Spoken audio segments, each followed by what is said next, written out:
So, so far we have dealt the kinematics, the equations of motion for a object moving under some forces.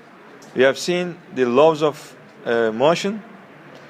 We have seen how to calculate the acceleration of an object under certain forces. And we begin a new chapter today. It's not like your previous chapters. It's about energy.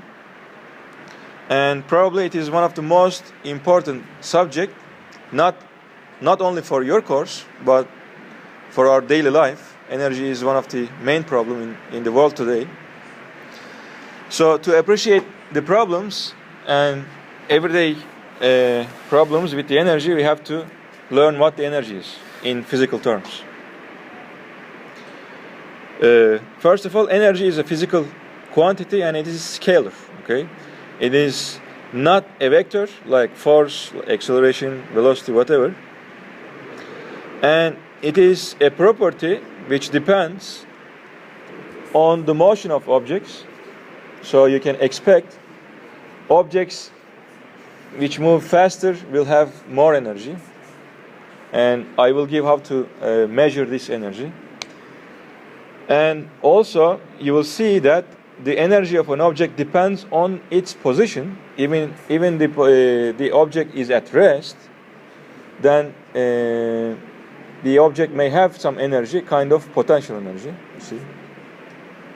And we will deal all these kind of things in this chapter.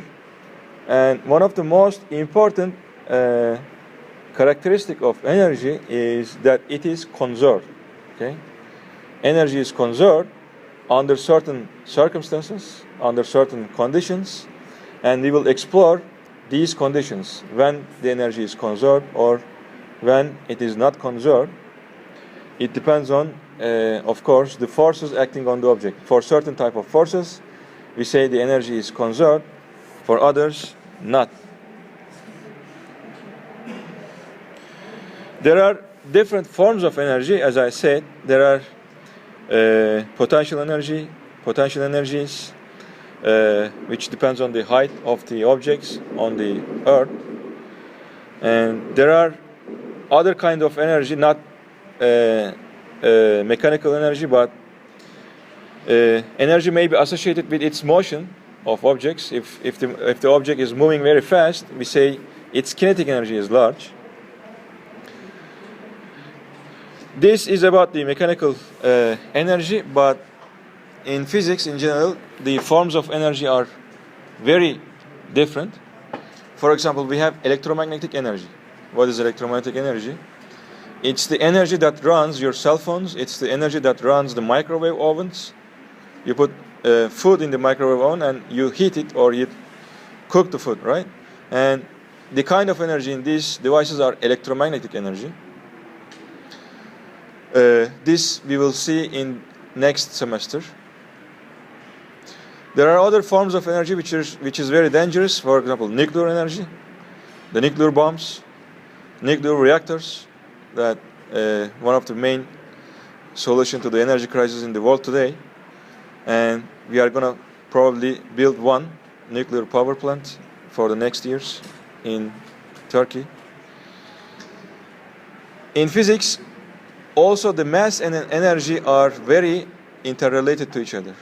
If an object have a mass, even it is under no forces, even it is not moving, we say that this object, if it has a mass, has enormous energy. That probably you have heard about the formula E is equal to mc squared, which is by Einstein's special relativity theory. And as long as an object has a mass m, it has a form of energy which is we call the relativistic energy, and it is m times c squared. C is the speed of light. These are out of the subject for this course, and we will mainly concern the mechanical energy in this semester. The other important property of energy is the energy can be transformed from one form to another. Okay? If you have a potential energy, this potential energy of an object may be transformed to kinetic energy by moving this object. Okay, if you raise an object, lift up to a certain height, it is said that it has some potential energy, and if you release it, it will move down, and during this motion, its potential energy is converted to kinetic energy, you see. So different energies can be converted to each other. This is also possible. But when you throw an object up in the air, its total energy is always constant. It does not change. Even the position, the motion, the velocity of the object is changing. We say that the energy as a total of this object does not change. So in that sense, it is very appreciable to study what the energy is and how can we analyze the energy transformations between different forms. You will see that we will be able to find velocities of the object, the position of the object, just by considering that the energy is conserved. So before we start these concepts, the first thing that we face is the work. Okay, the work in physical terms is related to the force and displacement. It is a physical quantity. It has the same unit with that of energy. And for this simple picture, if you push a box with some force to a distance d, then you are set to do a work. Okay. Sometimes we say in our daily life, I have lots of work to do. Okay, that means you will consume some effort. Okay, you will consume some energy. And in physical terms, in this very simple picture, what the force is, just if you apply a force to move an object a distance d, then the work you have done is just the application of this force in newtons times the distance in meters in SI unit system. And the unit, as you see, for the work is Newton meters, Newton times meters. And we call this a special name. The 1 Newton meter is 1 joule. And joule is the unit of energy in SI unit system. Okay. So it is not always that we apply a force which is completely parallel to the displacement. Sometimes we apply a force to the objects. Objects move in one direction, but the application of force is in another direction. But this time, the component of the force that does the work is the component which is parallel to the displacement. You see, the displacement of this luggage is parallel to the surface, but you apply a force which has some direction which is not parallel to it. But in this case, the work is done by the parallel component of the force. Okay? So this time, the work can be written down as the force times cosine of the angle, where this angle is the angle between the displacement and the applied force, times d. Okay? So this suggests a new formula for work, and this formula is, in fact, the force as a vector dot product with the displacement as a vector. Okay, because the displacement and the forces are vectors, and you have seen in the chapter vectors in chapter 3 how to multiply two vectors to obtain a scalar.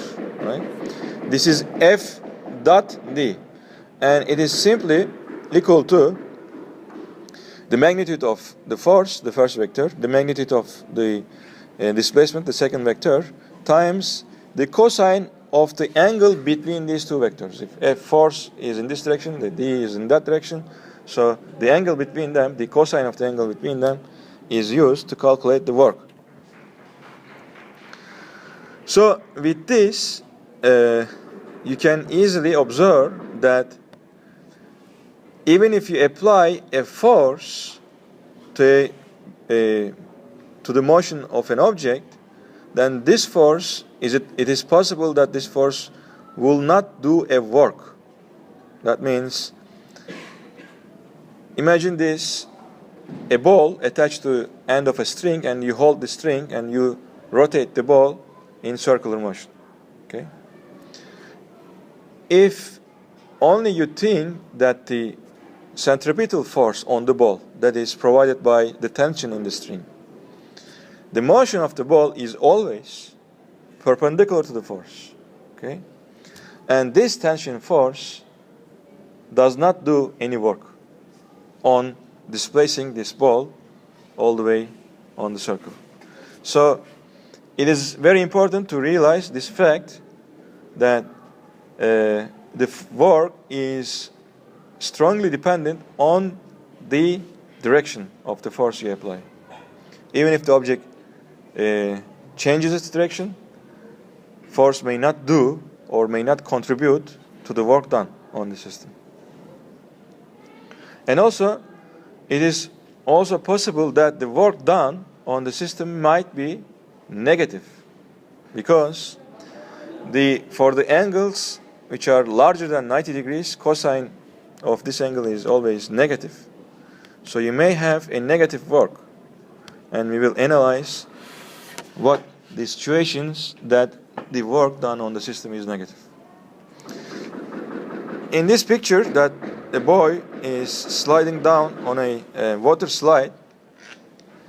It is moving obviously on this motion, a distance d, and he is under the gravitational force. And in this picture, we say that the gravitational force do work on him, on the boy, to move him from the up of the sled to the down to the water. So gravitational force do a work on us every day. In fact, every day you're walking, all your motion, you do some work, because you apply some forces against gravity. Okay? And if you release yourself, the gravity will do work on you. So there is always something that works on you.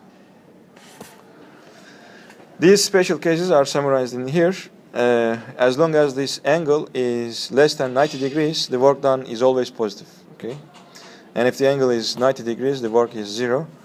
And there are cases that the force and the displacement are in almost opposite directions. That in that case, the work done is negative. I can give you an example. If you go by your car and suddenly you push up the brakes, right? The car stops or slows down. And there is a force that do work on the car, on the displacement, which is the frictional force between the tires of your car and the surface. When you apply brakes, the frictional force, it will be in the opposite direction to the direction of the motion of the car. So the two vectors they have 180 degrees between them, cosine 80 degree minus. So the frictional force, in the case of stopping the car or slowing it down, the frictional force is said to do a negative work. So as you see, there is a relation. If you increase, if the work, as a result of the work, the object is increasing its velocity or increasing its, differing its position, whatever, then the work is always positive. But if the object is decreasing its velocity or decreasing its motion or kinetic energy, then the work must be negative, okay? Because the energy is pulled away from the object. Anyway, we will see lots of examples on this. So the first example is an Eskimo is pulling a sled, and on this picture the sled is under four forces. It's like a free body diagram. So you have, of course, the surface, the surface of the ground, and the sled has some friction. So when it's moving to the right, there will be a frictional force. The sled has obviously the weight, which is down, and the sled is, since it's on the surface, it must be there must be a normal force which is up, in the direction up, and we have an applied force by the Eskimo. The problem is, how much work does the Eskimo do on the sled if he applies this force parallelly, if theta is equal to 0 in the first case, and he pulls the sled for 5 meters because distance is needed to calculate the work. In the second case, how much work does he do if the application of the force is not parallel to the surface and it has a 30 degrees between the horizontal direction and the force? And the last question is, the sled is pulled by the Eskimo, it's going, and at the position, when it's going at the position of 12.4 meters, the Eskimo releases the sled.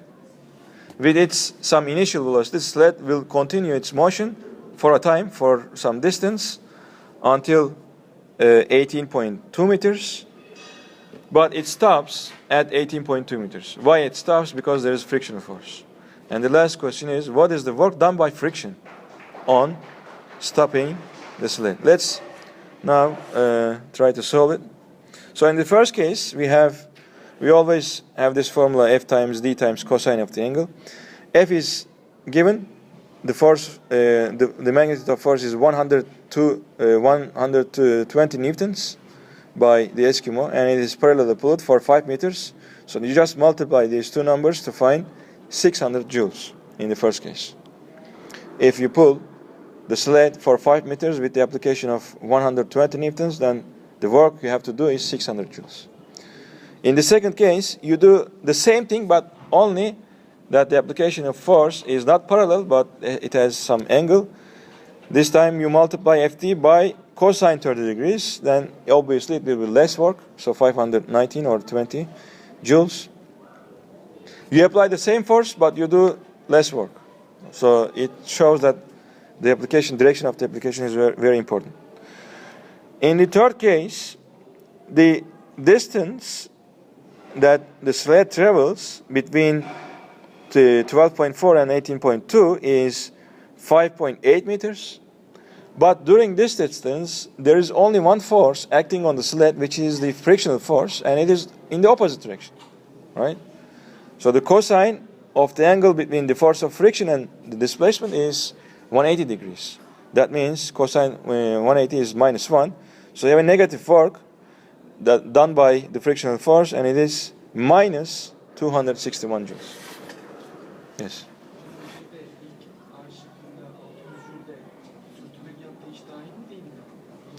You, in the problems, you will always be asked to find the work done by a special force. Okay. If the problem says, what is the total work done on the system in total, then first you will determine all forces, and you will determine the displacement and whatever it is, the displacement and the position of the object. You will find the work done by each forces, and at the end you will add them up. That's it. If the question asks the total work done on the system. But after the Eskimo release pulling, there is only one force acting on the sled. That's only the friction force. So the total work done in C is exactly minus 261. But the total work done in part A is not 600.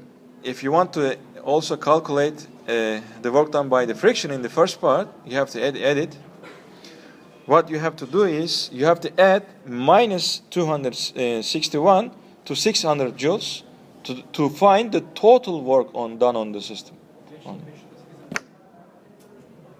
Well, you will then recalculate this last quantity with 5 meters, find a number, and add this to it to find the total work done on the system.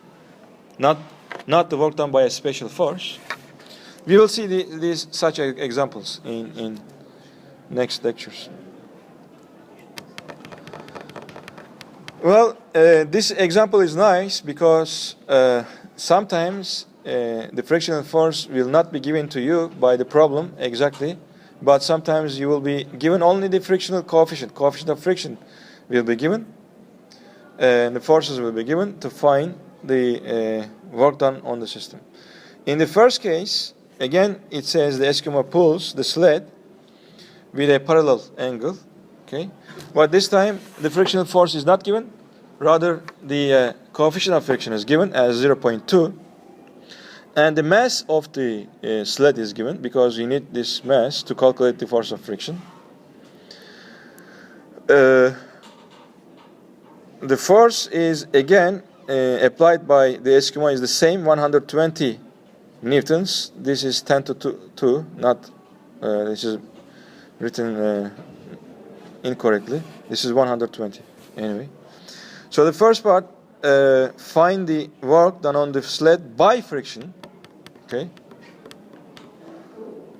To find the work done by friction, you need, first of all, the frictional force. How to find the frictional force? If these are all forces acting on the sled, and we know from the previous chapter that the frictional force is just the coefficient of friction times the normal force.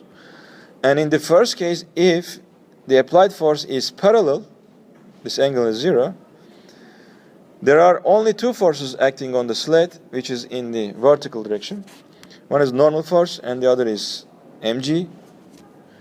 In this case, the normal force is just mg, right? Because the sled is not moving up and down, there is no acceleration. That means the normal force plus mg, but not plus mg because the mg is down. If you take the upward as plus direction, n minus mg is equal to 0, and the normal force is mg. So you can find the frictional force from here as 98 newtons. Put this value in displacing the sled for 5 meters, but the forces and the displacements are in opposite direction, so we have a -1 as cosine 180 degrees, and at the end you will find minus 490 newtons, the work done by the friction to move the sled for 5 meters. In the second case, you will find the work done by friction, okay? If the Eskimo pulls the sled by an angle, 30 degrees, if this force of applied force has a 30 degrees angle with the horizontal. Again, to find the total work, you have to find the work done by friction and the work done by the Eskimo. How to find first the work done by friction? You have to find the work done, the frictional force. Is it the frictional force in the second case? You see, the frictional force is always mu k times n, the normal force. Is n equal to mg in the second case if the sled is pulled by an angle, f 30 degrees angle? Is it correct that the normal force is equal to mg in the second case? Remember, to find the normal force, you have to include all the forces or component of the forces which is in the vertical direction. So in the second case, you observe that this force, F, has a normal component, as a vertical component on the sled.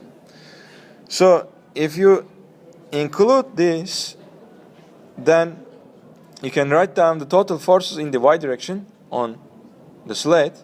This is up normal force, and again in the same direction up F times sine 30 degrees because the force, applied force has a 30 degrees angle with the horizontal.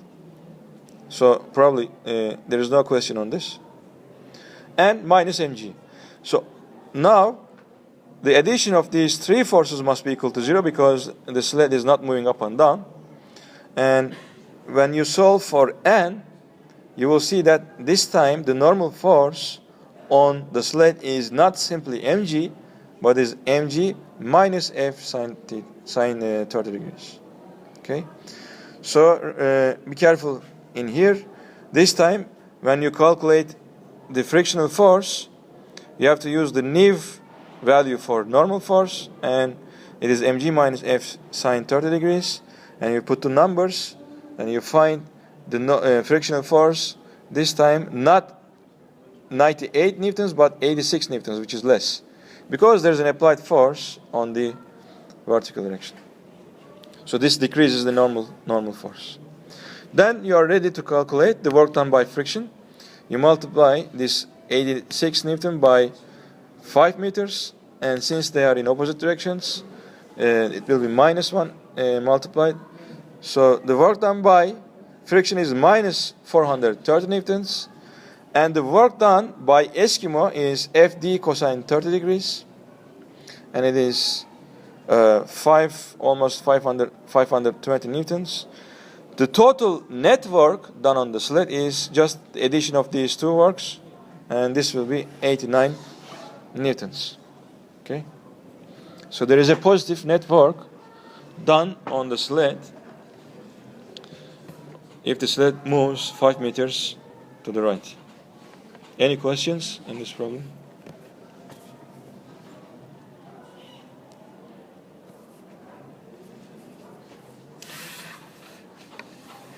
Next, we have again an example. This is interesting example.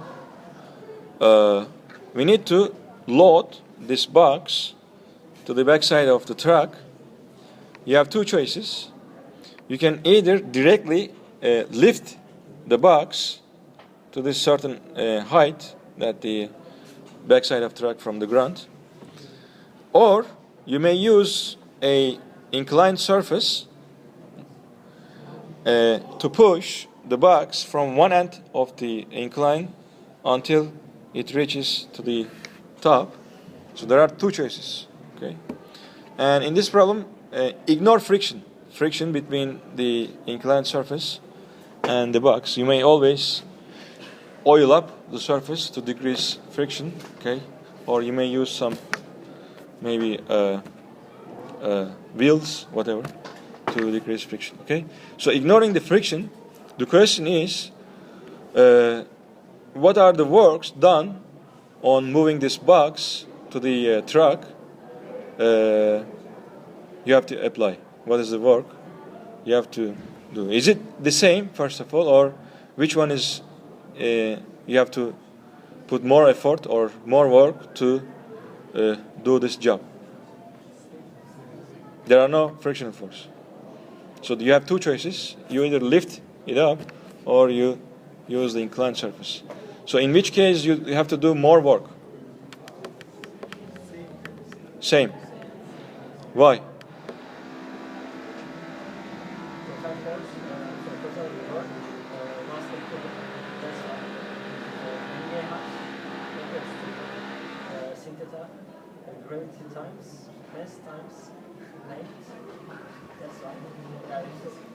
Okay, so what your friend suggests, that in both cases we need to calculate, right? We need to calculate the force times the distance. In the first case, what is the minimum force you have to apply to the box? It's obviously its weight, right? mg. So m is the mass of the box. You pull it up, you provide at least mg, and you can slowly raise it up by the application of this force, but the force is up because the applied force, the work done by you, to be calculated. So the force is in the upward direction. The displacement is in the upward direction. So positive work is the work is positive. mg times what is the distance? H. So in the first case, if you lift it up, mgh is the work done by you. In the second case, you have a right triangle. If you notice, this hypotenuse, it is the length of the inclined surface, and the vertical side of the right triangle, and the horizontal side. So the vertical side of this triangle is just h. And the length of the inclined surface is given by L. So what you do is you apply force, this time, for a length of L. Okay, because you have to move a distance L. It's the length of inclined surface. But what is the force you have to apply? Minimum force you have to apply. Is it mg in the second case? You push the box at an angle on the surface of the incline, so at some angle. Do you have to apply minimum mg or? You can apply less than mg. What is that? Mg sine theta. Why? Because on the inclined surface, you have seen this many times in chapter 6 or 5. If there is a box, there's an object on the surface of an incline, then the horizontal component of the weight is always mg times sine theta. So the minimum force you have to apply is mg sine theta. So in the second case, the minimum force you need to apply is not mg but mg sine theta. Multiply mg sine theta by the total length L. But you notice that mg sine theta times L. L times sine theta. What is L times sine theta? In this right triangle, L times sine theta is nothing but the vertical distance h by trigonometry. So you notice that in both cases you do the same work. But of course, most of the people will prefer this one. Why? Because the same job will be done, but with the less force. The force is important for you. If you have a maximum force that you can apply, then you will always choose the less force, right? But you will do the same work anyway.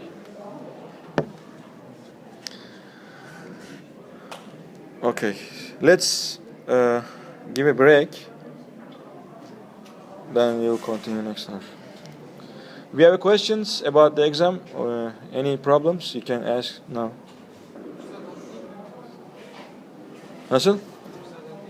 Bir saat? Değil. Erken çıkacaksın. 1,5 saatten önce çıkacaksın. 10 dakika bakacağız ki soracağım. Ben de soracağım hocam.